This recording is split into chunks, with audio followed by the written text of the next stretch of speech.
प्यारे बच्चों, स्वागत है आपका अपने YouTube channel RCI the study point में।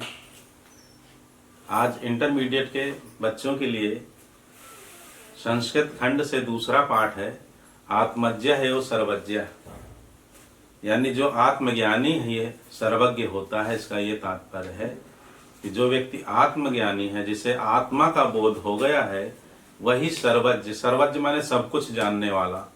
जिसे आत्मा का बोध हो जाए वह सब कुछ जानने वाला हो जाता है। तो इसमें ऋषि जो है याज्ञवल्क्य और उनकी पत्नी मैत्रेयी का संवाद है, जो आत्मा के विषय से संबंधित है। जो आत्मज्ञान की बात मैत्रेयी अपने पति याज्ञवल्क्य से पूछती हैं, उसकी चर्चा इस पाठ में की गई है। वास्तव में स्थूल, सूक्ष्म और कारण, प्रत्येक व्यक्ति के ये तीन शरीर हैं। तो जो कारण शरीर है वह सबका एक ही है, उस विराट सत्ता परमपिता परमात्मा का वह अंश है, जिसको जानना, जिसको देखना ही मानव जीवन का परम लक्ष्य है, परम कर्तव्य है। लेकिन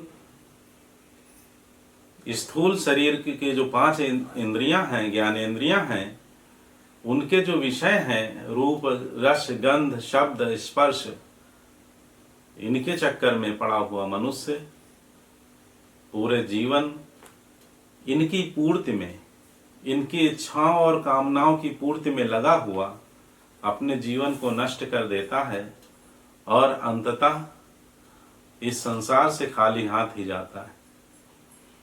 तो प्रस्तुत पाठ में उस आत्म तत्व, जो सूक्ष्म शरीर है हमारा, जो कारण शरीर है, सूक्ष्म शरीर से भी सूक्ष्म कारण शरीर है,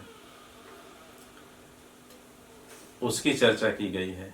स्थूल शरीर जो आप देख रहे हैं यह है, और सूक्ष्म शरीर है मन, बुद्धि, चित्त, अहंकार। इन अंतः चतुष्टय को ही सूक्ष्म शरीर कहते हैं। और उससे भी सूक्ष्माति सूक्ष्म है कारण शरीर, जो चींटी और हाथी में एक समान है। ठीक है, सूक्ष्म शरीर और स्थूल शरीर में भेद है, भिन्नता है। चींटी में से लेकर के और हाथी तक, मनुष्य से लेकर के मानवेतर प्राणियों में। परंतु जो कारण शरीर है वह दिव्य चैतन्य परमपिता परमात्मा का ही अंश है, जिसे हम आत्मा के नाम से जानते हैं। उसका यदि बोध हो जाए, उसी के लिए गौतम बुद्ध ने जाकर के तप किया, स्वामी महावीर जैन ने तप किया, हमारे ऋषि मुनियों ने, अनेक ऋषियों मुनियों ने उसी तत्व ज्ञान का, उसी बोध के लिए प्रेरित किया और अपने जीवन को समर्पित किया। तो आइए इस पाठ के अर्थ को समझते हैं, अनुवाद करके अपने इंटरमीडिएट के प्रश्न पत्र में 7 अंक अर्जित करना है और अपने जीवन में इसे उतार करके अच्छे अंकों से, यानी जब इस संसार से विदाई हो तो कुछ न कुछ हम अपने आत्मा के विषय में भी जान सके, चिंतन कर सके, मनन कर सकें, इस पर भी विचार करना है। तो बहुत ही महत्वपूर्ण चैप्टर है ये। याज्ञवल्क्यो मैत्रेयी उवाच। अपनी किताब खोल लीजिए और देखिए दूसरा पाठ, आत्मज्ञ एव सर्वज्ञ। याज्ञवल्क्यो मैत्रेयी उवाच। मैत्रेयी उवाच अलग कर लीजिए, विच्छेद करने से अर्थ आसानी से निकल आएगा। याज्ञवल्क्य ऋषि हैं, उनकी 2 पत्नियां हैं, एक मैत्रेयी, दूसरी कात्यायनी। याज्ञवल्क्य गृहस्थ आश्रम से, जैसे अपने यहाँ प्राचीन काल में परंपरा थी कि 25 वर्ष तक ब्रह्मचर्य आश्रम यानी अध्ययन करना ब्रह्मचर्य में रहते हुए, और 25 वर्ष के उपरांत 50 वर्ष तक गृहस्थ आश्रम को स्वीकार करते हुए संतानोत्पत्ति और उनके शादी विवाह आदि से निवृत्त होकर 50 वर्ष के बाद 75 साल तक वानप्रस्थ आश्रम और 75 के बाद संन्यास आश्रम, ऐसी दिव्य प्राचीन परंपरा हमारे ऋषियों मुनियों ने बनाई थी। ठीक है, तो याज्ञवल्क्य जी कहते हैं कि हे मैत्रेयी, उद्यास्यन अहम अस्मात् स्थानादस्मि। अस्मात् माने इससे, उद्यानस्यन ऊपर जाने वाला, यानी संन्यास योग, संन्यास मार्ग को, मैं इस आश्रम को छोड़ करके इससे जो ऊपर का आश्रम है उस आश्रम में अब जाना चाहता हूं। इसलिए ततस्ते अनया कात्यायन्या विच्छेदम करवाणि इति।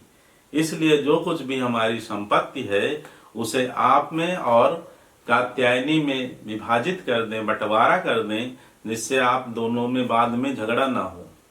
ठीक है। तो मैत्रेयी उवाच, मैत्रेयी जो उनकी पत्नी है कहती हैं, यदीयम सर्वा पृथ्वी वित्तेन पूर्णा स्यात्। यदि सारी पृथ्वी वित्त से पूर्ण हो जाए, धन से, वित्तेन माने धन से, वृत्त माने चरित्र और वित्त माने धन, वित्त से पूर्ण हो जाए, तत्किम तेनाहम अमृतास्यामिति। तो क्या मुझे अमृत तो मिल जाएगा, अर्थात मैं अमर हो जाऊंगी। याज्ञवल्क्य उवाच नेति। याज्ञवल्क्य जी कहते हैं नहीं। यथैवोपकरण वताम जीवनम तथैव ते जीवनम स्यात्। ने कहा नहीं, यथैवोपकरण वताम जीवनम तथैव ते जीवनम स्यात्। इन विभिन्न उपकरणों या साधनों से, वैभव से, धन संपदा से जैसे अन्य लोग संपन्न जीवन जीते हैं वैसे ही जीवन आपका हो जाएगा, यानी वैभवशाली जीवन आप भी जिएंगी। अमृत तत्वस्य तु न आशा अस्ति वित्तेन इति। वित्तेन माने धन से, धन से अमरता की आशा नहीं की जा सकती, यानी धन, वैभव, संपदा आदि से किसी को भी अमरता आज तक नहीं प्राप्त हुई है। सा मैत्रेयी उवाच। तो मैत्रेयी कहती हैं कि ये ना हम नामृता श्याम किमहम तेन कुर्याम। जब मुझे अमृत तो नहीं मिलेगा, जब अमरता नहीं प्राप्त होगी, तो मैं ऐसे धन का क्या करूंगी। यदेव भगवान केवल अमृत तत्व साधनम जानाति। जो भगवान आप अमृत तत्व का साधन जानते हैं, तदेव में ब्रूहि, वही मुझे बताएं, उसे ही समझाएं। याज्ञवल्क्य उवाच। याज्ञवल्क्य कहते हैं, प्रिया न सती त्वम प्रियम भाससे। न माने होता है हमारी, आप हमारी प्रिया हैं और प्रिय वाणी ही बोल रही हैं। ठीक है। प्रिया न सती त्वम प्रियम भाससे। अनर्थ मत कर देना कि आप सती नहीं हैं। नह का तत्पर हमारी, हे सती आप हमारी प्रिया हैं, और त्वम प्रियम भाससे, और आप प्रिय बोल रही हैं। ए ही उपवेश, यहां बैठो। व्याख्यास्यामि ते अमृत तत्व साधनम। हम जो है अमृत तत्व की, अमरता की जो साधन है उसकी व्याख्या करता हूं। दूसरा पैराग्राफ देखिए। याज्ञवल्क्य उवाच न वा अरे मैत्रेयी, हरि मैत्रेयी पत्यु, पत्यु माने पति। ठीक है। कामाय पति प्रियो भवति। पति अपनी इच्छा पूर्ति के लिए प्रिय नहीं होता। न व अरे मैत्रेयी, पति पति की कामना या इच्छा पूर्ति के लिए प्रिय नहीं होता, अपितु क्या इसका मतलब है, आत्मनस्तु वै कामाय पति प्रियो भवति। आत्मनस्तु अपनी कामना के लिए, पति जो है अपनी कामना के लिए प्रिय होता है। और इसके उलट न व अरे जायायाह कामाय जाया प्रिया भवति। न पत्नी, जाया माने पत्नी, न पत्नी, हरि मैत्रेयी न पत्नी अपनी कामना यानी इच्छा पूर्ति के लिए प्रिय होती है। आत्मनस्तु वै कामाय जाया प्रिया भवति। पत्नी जो है अपनी इच्छा पूर्ति, अपनी कामना के लिए प्रिय होती है। ठीक है। पति और पत्नी दोनों जो है एक दूसरे को अपनी इच्छा पूर्ति के लिए प्रिय होते हैं। इसका तात्पर्य सीधा सा अर्थ ये है। न वा अरे पुत्रस्य वित्तस्य च कामाय पुत्रो वित्तम वा प्रियम भवति। देखिए, वित्त धन, पुत्र और धन, हरि पुत्र और धन अपनी कामना यानी इच्छा पूर्ति के लिए प्रिय नहीं होते, बल्कि आत्मनस्तु वै कामाय पुत्रो वित्तम व प्रियम भवतु। अपनी आत्मा की अपनी इच्छा पूर्ति के लिए पुत्र और वित्त प्रिय होते हैं।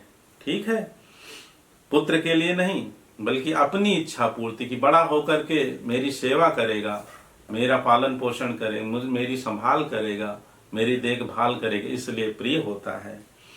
तो ना वा अरे सर्वस्य कामाय सर्वम प्रियम भवति। तो सभी जो हैं अपनी कामना के लिए एक दूसरे को प्रिय होते हैं, यानी अपनी इच्छा पूर्ति के लिए ही, अपने व्यक्तिगत इच्छा पूर्ति के लिए हम, जैसे गोस्वामी तुलसीदास जी ने बड़ी सरल भाषा में लिख दिया है कि सुर नर मुनि सब कह हरीति, स्वार्थ लागी करहि सब प्रीति। ठीक है, तो अपने स्वार्थ के लिए, अपनी इच्छा पूर्ति के लिए, अपनी कामना के लिए सब एक दूसरे से प्रेम करते हैं। ठीक है, सीधे से इसी जो है वार्तालाप को एक लाइन में तो गोस्वामी तुलसीदास जी लिख देते हैं। ठीक है, सुर नर मुनि सब कह हरीति, स्वार्थ लागी करहि सब प्रीति। तो याज्ञवल्क्य जी आगे कहते हैं कि आत्मनस्तु वै कामाय सर्वम प्रियम भवति। सभी जो है अपनी इच्छा पूर्ति के लिए, सबकी कामना के लिए प्रिय नहीं होते, सब अपनी ही कामना के लिए प्रिय होते हैं। सबकी कामना के लिए सब प्रिय नहीं होते, सब अपनी ही कामना के लिए प्रिय होते हैं। तस्मात् आत्मा वा अरे मैत्रेयी, इसलिए अरे मैत्रेयी यह आत्मा ही दृष्टव्य, देखने योग्य है। साधनार्थम दर्शनार्थम, दर्शन के लिए श्रोतव्य, सुनने योग्य है। मंतव्य, और मनन करने योग्य है। निधिध्यासितव्यश्च, और निधिध्यासन होता है यानी ध्यान करना। तो मनन करने और ध्यान करने योग्य क्या है? कौन सा तत्व? आत्म तत्व, आत्मा। आत्मनः खलु दर्शनेन इदं सर्वं विदितं भवति। आत्म दर्शन से अवश्य ही यह सब ज्ञात हो जाता है।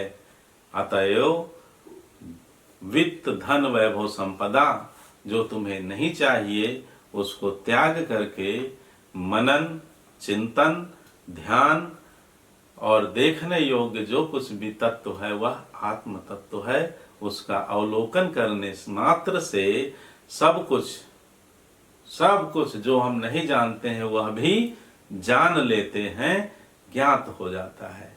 और इसके उदाहरण हैं, घर से एक राजकुमार बन करके जाते हैं महात्मा बुद्ध और लौटते हैं तो सारे संसार का कल्याण करने वाली परिव्राजक बन करके और एक नया जो है ज्ञान लेकर के वापस लौटते हैं। आत्म तत्व का दर्शन करके जब आते हैं। स्वामी महावीर जैन भी जब अपने घर से निकलते हैं और तप करते हैं, कठोर तप, तो वहाँ आत्म तत्व का ही चिंतन, मनन, निधिध्यासन, ध्यान करते हैं और उसका बोध करते हैं। इसलिए प्यारे बच्चों, इसका ठीक से उत्तर अनुवाद जो है आप कर सकें, एक बार में ना समझ में आए तो दोबारा भी इसे सुन सकते हैं और अच्छे अंक अपनी परीक्षा में लाएं। साथ में अपने जीवन में भी आत्म दर्शन करने का अभ्यास सबसे पहले पढ़ लिख करके जो कुछ भी आप अपना लक्ष्य बनाए उसे पूर्ति करिए। जैसे अपने यहाँ पुरुषार्थ में 4 उसके भेद हैं, धर्म, अर्थ, काम, मोक्ष। यानी कामना के लिए, पूर्ति के लिए धन, अर्थ, और अर्थ धर्म से जुड़ा हो और उसके बाद मोक्ष तक की यात्रा हो, तो इसे पुरुषार्थ चतुष्टय कहा गया है। तो मोक्ष का तात्पर्य है मरने के बाद नहीं कैवल्य प्राप्त हो जाए, मरने के निर्वाण के बाद या मृत्यु के बाद नहीं, जीवित अवस्था में आत्म तत्व का बोध हो। यह ही अपने यहाँ जो भारतीय दर्शन है, जो भारतीय मीमांसा है, वह हमसे कहती है। यानी पुरुषार्थ चतुष्टय, धर्म, अर्थ, काम और मोक्ष की प्राप्ति मानव जीवन का लक्ष्य है। मोक्ष का तात्पर्य आत्मज्ञान, ना कि मरने के बाद कहीं स्वर्ग की प्राप्ति। ठीक है, तो पढ़ते रहिए, व्यस्त रहिए, मस्त रहिए।